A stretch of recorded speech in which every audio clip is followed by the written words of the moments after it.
Assalamualaikum warahmatullahi wabarakatuh. Perkenalkan, kami dari kelompok 6 yang beranggotakan Dengan saya sendiri, Dimas Ilham Aditya, dengan NPM 2201010236.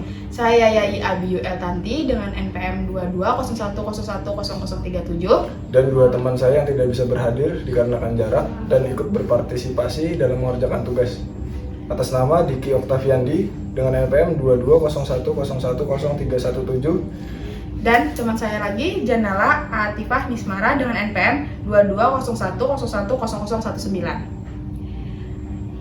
Kami di sini ingin mewawancarai Kepala Bidang dari Dinas Kehidupan Pemuda Kenalkan, namaku Muhammad Syahid.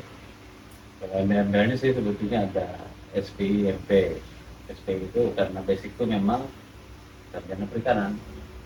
Kalau MP itu sebetulnya magister pemberdayaan. Seperti ada orang bilang magister pertanian, memang sosiologi pedesaan, sosiologi apa ya? Di IPB itu memang sosek, jurusan sosek, sosial ekonomi. Itu kalau pertanyaan kalian nanti tentang ekonomi, sosial ekonomi mungkin aku bisa jawab. Memang kemarin di sana ketika konteks pemberdayaan, ketika belajar di IPB tahun 2002 itu memang sosial ekonomi pedesaan, jurusan sosek di IPB. Kemudian kalau dinas bertugas baru 4 kali muter mungkin ya.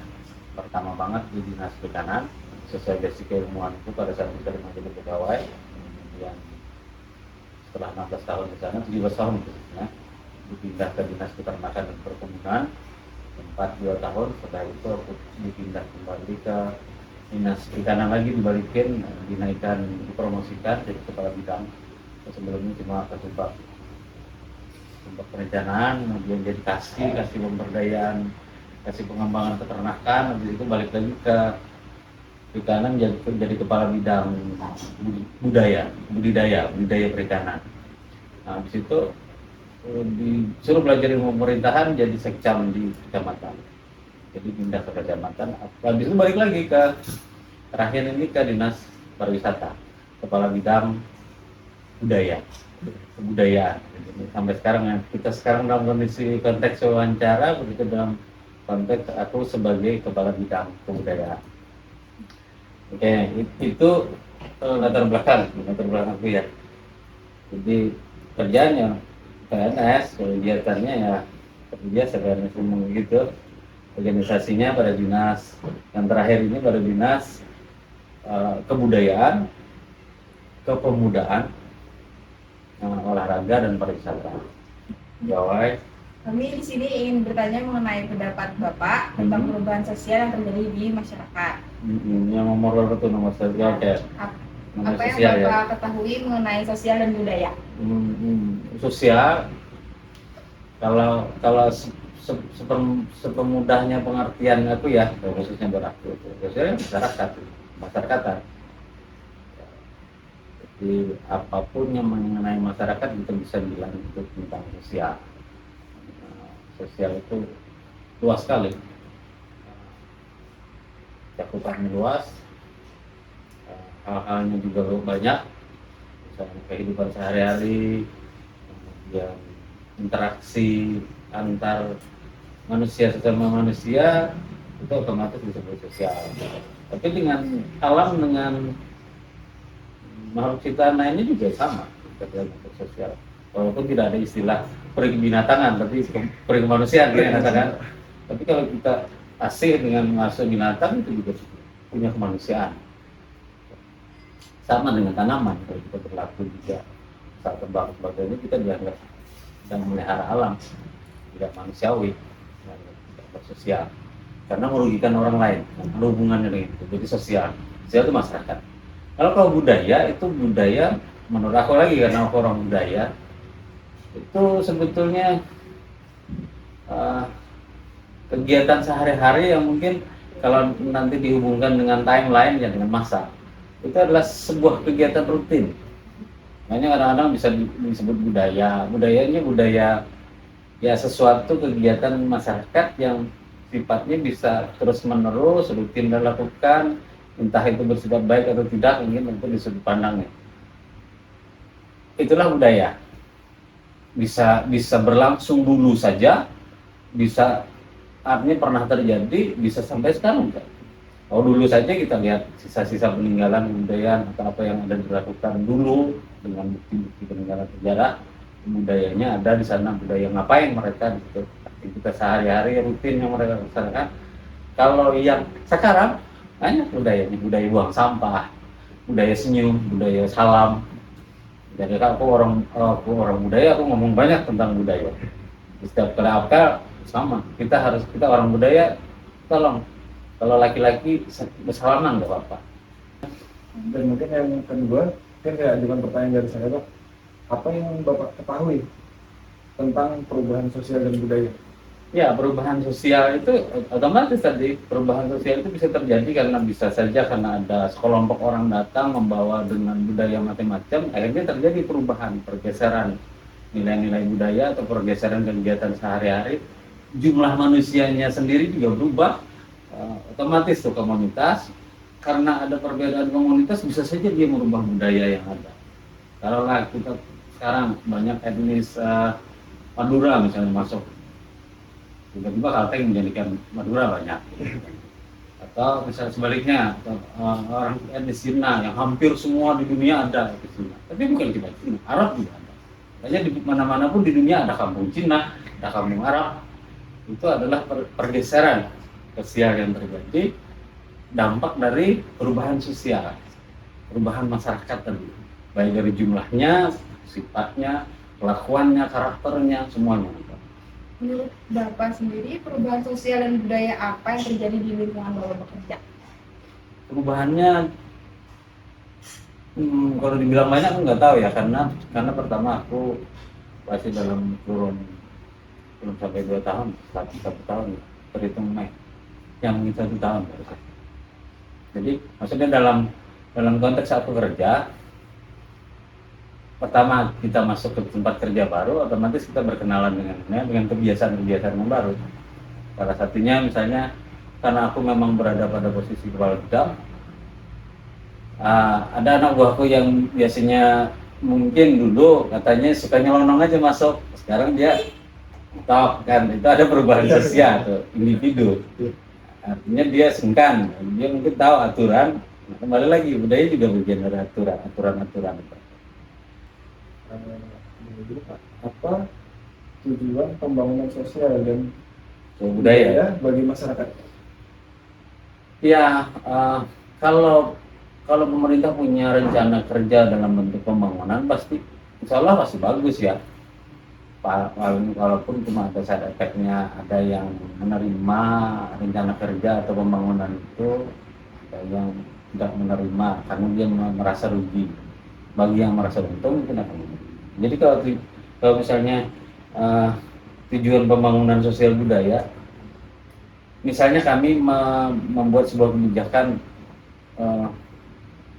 kita buka kayak contoh punya Sasa, pasar Ramadan. Pasar Ramadannya bukanya jam 4 sore habis asar aja. Tapi kalaupun mau buka boleh jam 2 dengan catatan itu untuk bungkus saja. Jadi warung boleh buka, pasar Ramadannya ada itu boleh buka, tapi tidak boleh ada sekandungnya, kemudian tidak boleh ada makan di tempat atau apa ya istilahnya. Dia hanya boleh membungkus. Nah, itu bagian dari kebijakan penataan dari sosial budaya. Orang ini kita tata, kegiatan budaya ini kita tata. Kemudian itu salah satu contoh kebijakan. Jadi kalau pertanyaannya apa tujuan pembangunan? Ya tujuannya pasti untuk mensejahterakan, memberikan keuntungan bagi masyarakat. Walaupun ada aja efeknya atau ada eksesnya. Nggak semua mungkin, persennya mungkin nggak semua menerima sebegitu. Contoh perubahan sosial yang terjadi di sekitar ya kayak di rumah, komplek. Banyak contoh perubahan sosial. Kembali lagi, biasanya perubahan sosial itu bisa terjadi karena keinginan masyarakat sendiri untuk menjadi lebih baik, atau memang ada pengaturan. Salah satunya polisi tidur. polisi itu ada yang bikin sendiri, ada yang dibikinkan oleh pemerintah juga karena untuk mengatur kan, termasuk di traffic light dibikinkan supaya nggak terlalu laju. Traffic light itu adalah bagian dari pengaturan oleh masyarakat. Di sisi lain misalnya tiba-tiba ada portal di setiap komplek, mereka merasa aman dengan memportal. Itu adalah salah satu perubahan sosial. Oke, itu contoh-contoh. Contoh yang dekat tadi cuma itu. Apalagi?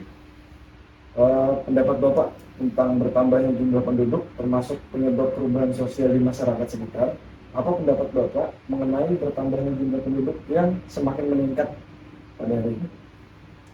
Ya, jumlah penduduk itu meningkat nggak bisa kita tahan ya, karena memang itu sudah sifat alamnya manusia sebagai makhluk hidup kan, berkembang biak kan, bertambah banyak. Kita membatasinya melalui program pemerintah keluarga berencana, memberikan kesadaran kepada pasangannya untuk jangan banyak-banyak punya anak, karena kamu yakin nggak bisa mensejahterakan anaknya. Jadi realitasnya cuma diberi gambaran sebagai contoh 2 anak mungkin udah 3 anak gitu.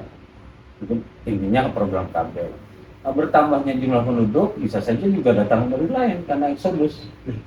Ya, eksodus dari penduduk desa ke kota, mereka merasa gemerlap hidup, cari kerja mudah. Gambaran mereka kan. Itu sebabnya ada eksodus kan, ada datang nggak mikir pokoknya. Atau memang mereka memikirkan akan ada peluang, termasuk orang-orang Jawa yang ke Kalimantan mikir bahwa di sini kan cuma hutan sama sungai, tiba-tiba serak sini sadar, akhirnya mantap di sini nyaman cari kerja, akhirnya datang semua kan. Nah itu yang menyebabkan bertambahnya sebuah bentuk di sebuah tempat kerja. Dampak negatif yang paling signifikan dari perubahan yang Dampak positif dan dampak negatif tentang ini kita. Positifnya kan banyak, bisa aja teman orang tiba-tiba karena punya kebiasaan enggak aja, ada satu komunitas Jepang misalnya yang datang ke sini Indonesia nonton bola, mereka setelah nonton bola bubar pun orang-orang Jepang tadi masih tinggal pada bersih-bersih stadion. Orang Jepang biasanya kan dia membersihkan stadion pulang, orang Indonesia cuek kan jatuh. Nah tapi lama-kelamaan kita akan malu. Masa orang Jepang menjadi tamu kita, ini menonton beberapa minggu membersihkan, kita malu dong, kita ikut juga membersihkan. Itu dampak positif yang ada kan. Dampak negatifnya bisa, kalau dari anggap aja dari Texas sana, Bronx sana, juga orang-orang yang jahat datang, berpura baik dulu, mungkin dia masuk, tiba dia melakukan kegiatan kejahatan. Jadi sampai yang terakhir. ya caranya untuk Cara menanggulangi dampak. Untuk efek dari perubahan sosial yang ada itu otomatis kan akan dirasakan oleh si yang orang ada sekitar.